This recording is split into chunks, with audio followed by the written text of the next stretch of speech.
Nagigising ako, hindi dahil handa, kundi dahil kailangan. Panibagong araw, pero parang kahapon pa rin. Walang bago. Nasabi ko sa sarili ko na, dito naman ako.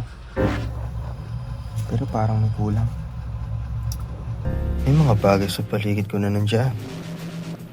Pero nakakaramdam pa rin ako ng pagkukulang. Paikot-ikot, mula simula hanggang matapos, uulit na naman. Habang ang mundo ay tumatakbo, pakiramdam ko ako lang nakatigil. Ang daming dumadaan, ang daming may pupuntahan. Ako, parang wala sa eksena. Napansin ko, lahat umiikot.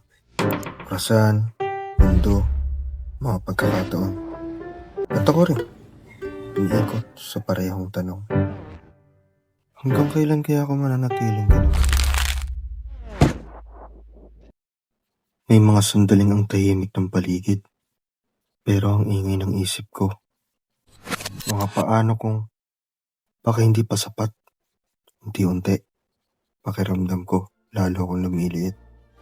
Parang nahuhulog ako, di sa lupa, kundi sa kawalan. Hanggang sa may napansin ako, isang maliit na bilog na matagal nang nandyan. Simple, tahimik, pero buo. Parang ako, naghihintay na ng bagong pagkakataon at ng bagong paraan. Doon ko naintindihan. Hindi ko kailangan sumigaw para marinig. Kailangan ko lang ng tulay. Sinimulan kong nakako kung sino ako. Hindi para magbago para sa iba, kundi para mas makilala ko ang sarili ko. At habang nagiging mas malinaw ako sa sarili ko, mas nagiging malinaw din ako sa mundo. May mga taong tumingin pabalik, may mga ngiti na bumalik sa akin. Sa wakas, hindi na lang ako dumadaan.